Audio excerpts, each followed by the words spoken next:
그럼 부장님은 지금 현재 시장 상황을 한 문장으로 표현하면 뭐라고? 그냥 혼동기라고밖에 얘기를 못 하겠어요. 혼동기. 예. 혼돈의 시장이다라고 얘기를 할 수밖에 없다. 근데 뭐 아까도 표현했던 것처럼 공부하기 되게 좋은 시장이다라고 표현하는데 가만히만 있어도 공부가 될 거예요. 그냥 이 시장에만 남아만 있어도. 그러니까 공부하라는 얘기가 아니라 이 시장에 남아서 지금 이 상황을 계속 지켜보는 것만 하더라도 되게 도움이 되실 거라고 저는 생각이 들어요. 최근에 이제 총선 결과 나오고 나서 네. 뭐 이제 민주당 쪽이었던 것 같아요. 야당 원내대표가 실거주 1주택은 무조건 뭐 종부세 면제였던 네. 것 같아요. 그죠? 네. 뭐 그런 얘기들도 나오고 이제 하나둘씩 좀 정책이 나오고 있는데 네.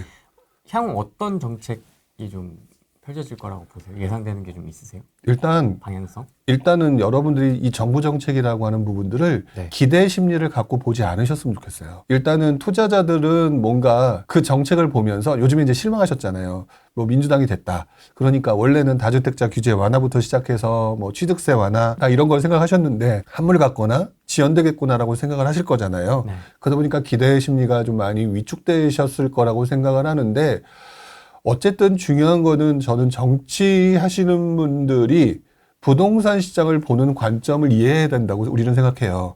여러분들이 바라는 대로 정치인들이 움직여지기를 바라지 말고 그분들이 무엇을 바라는지.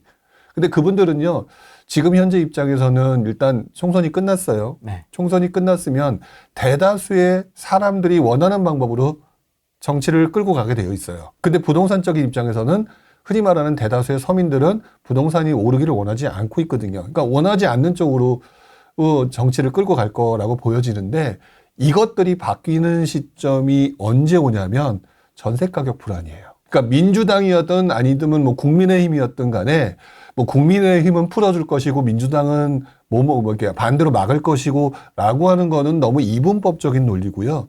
민주당이 됐든 국민의힘이 됐든 이분들이 부동산에 대해서는 조금 뭐라 그럴까 대다수의 서민들이 원하는 정책으로 가고 있는 이 상황에서 그래서 부동산을 활성화는 조금 안 좋은 쪽으로 눌러주는 쪽으로 가다가 네. 이것들이 급반전하는 시점이 언제 오게 되냐면은 거의 그동안의 공통적인 거는 전세 가격 상승 때문에 정책 기조가 바뀌어요. 왜? 정책 기조가 전세 가격이라는 게 지금 공급 부족 아까 얘기하셨잖아요. 네. 2026년, 7년 그건 잘 모르겠고 중요한 거는 공급 물량 부족의 누적은 결국에는 새로운 공급이 부족한 거고 여기서 나오는 전세 물량 자체가 줄어드는 거고 그다음에 기존 전세 물량이 나와야 되는데 임대차 3법과 계약갱신 청구권 때문에 2년짜리를 4년으로 묶어버렸단 말이에요. 네. 여기서 나오는 물량도 막아버렸어요. 자꾸 계약갱신 청구권이라고 하는 부분들을 투자자 입장에서 너무나 안 좋게만 보시는데 긍정적인 요소로 보게 되면은요, 기존 신규 공급이 줄어드는 가운데 기존 공급 물량도 없애버릴 거라고요. 추가 2년을. 네. 그렇기 때문에 이 전세 가격의 불안이 더욱 심화될 가능성이 높아지는 가운데 전세 가격이 올라가잖아요. 그러면은 서민들의 입장에서 정부는 전세 대출을 늘려주거나 아니면은 너무 전세 가격이 올라감으로 인해서 시장이 불안해지니까 임대 공급을 늘려주거나 매매 시장으로 차라리 그러면 돈 대출해 줄 테니까 집을 사라는 쪽으로 흘러갈 수밖에 없는 구조였단 말이에요. 근데 임대 공급은 현실적으로 부족한 거고 그러면 결국 매매 활성화로 흘러가면서 국민의힘이든 민주당이든 대다수의 서민들이 나중에는 전세 대란 좀 어떻게 해결해봐라고 하면 그러면 매매 좀 풀어놓게. 그러면 전세하지 말고 매매할 수 있는 사람이 매매하면은 좀 줄어들잖아. 이렇게 하면서 시장이 살짝 바뀌게 될 거라고요. 유턴될 가능성이 높아요. 그리고 실제로 그게 일어났던 게 2010년에서 2014년까지 모습이었었고요. 그렇기 때문에 지금 정치인들이 어떻게 하는 거에 대해서 뭐 나는 민주당 빠니까 나는 국민의힘 빠니까 그리고 얘네들은 이렇게 하는 게 맞으니까 이런 식으로 조금 생각하지 마시고요. 이분법적으로 생각하지 마시고 서민들의 시장이 어려워졌을 때 그들의 정책 기조가 아무리 민주당이라고 하더라도 부동산 시장을 활성화 또는 정상화시킨 쪽으로 바꿔줄 수도 있는 거고 국민의힘은 반대로 될 수도 있는 거고 이렇게 간다고 보셔야 될 거예요. 과거에는 그런 전세 난리였을 때는 어떤 정책들이 나왔습니까? 그럼 대출 풀어주는 것들하고. 그게 근데 이제 대다수의 맞아요. 풀어줬어요. 일단 결론부터 얘기를 하겠죠. 풀어줬거든요. 풀어줬는데 대다수의 우리 서민들이 전세 대란 때문에 힘들어지기 전까지의 속마음은 집값이 오르지 않기를 바라잖아요. 네. 그러니까 집값이 오르지 않기를 바라는 그 순간에 부동산 활성화 또는 정상화 대책이 나오기가 어렵단 말이에요. 하지만 사람들이 심리가 막 바뀌면서 내가 당장 전세를 들어가야 되는데 1억이 올랐대, 2억이 올랐대라고 얘기하게 되면 아까 말했던 부동산 가격이 오르지 말고가 중요한 게 아니라 이걸 잊어버리고 이거 좀 어떻게 좀 해결해봐 라고 얘기를 하잖아요. 그런 가운데서 그러면 이것들을 좀 살 수 있도록 바꿔줄게. 니네 전세 때문에 힘들지? 그러니까 요거 좀 대출 금리도 낮춰주고 LTV도 하면 괜찮아? 그러면 집값이 오른다가 아니라 그러면 내가 한번 사볼까? 내가 조금 방법이 생겼네? 이러면서 그 방법을 오케이 하고 대다수가 받아들이겠죠. 이렇게 받아들이면서 정상화의 물꼬가 튀어져요. 2008년 금융위기 이후에 네. 2009년도 지나고 2009년도부터 시작해서 제일 처음에 풀어줬던 게 그때도 신혼부부예요. 1차적으로 신혼부부부터 풀어줘요. 그럼 이 신혼부부들을 먼저 어떻게 줘야 되느냐? LTV 풀어야 돼요. 두 번째, 지금은 DSR이지만 그때는 DTI를 풀어야 되겠죠. 그런 거를 푼 상황이 되니까 집값이 오르질 못하죠. 왜? 얘네들의 수요가 한정돼 있으니까. 네. 그리고 난 다음에 전세 가격은 오르죠.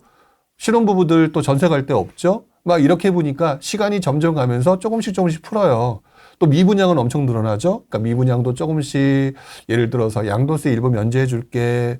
그다음에 완전 면제해 줄게. 취득세 풀어줘야 되겠네. 취득세 풀어줄게. 이러고 있다가 정신을 차려보니까 전세대로는 더 힘들어졌죠. 규제는 살짝 하면서 다 풀어져 있는 거예요. 이때 2014년도에 정부가 들어서면서 박근혜 정부였죠. 네. 그때 우리들이 잘 알고 있는 빚내서 집 사라 라는 얘기가 그때부터 촉발된 거죠. 그리고 그때 상승장이 그때부터 시작되는데 제 기억으로 그때 정확하진 않아요. 정확하진 않은데 제 기억으로 그때 기억이 서울 거래량이 6천 건이었나? 7천 건이었나?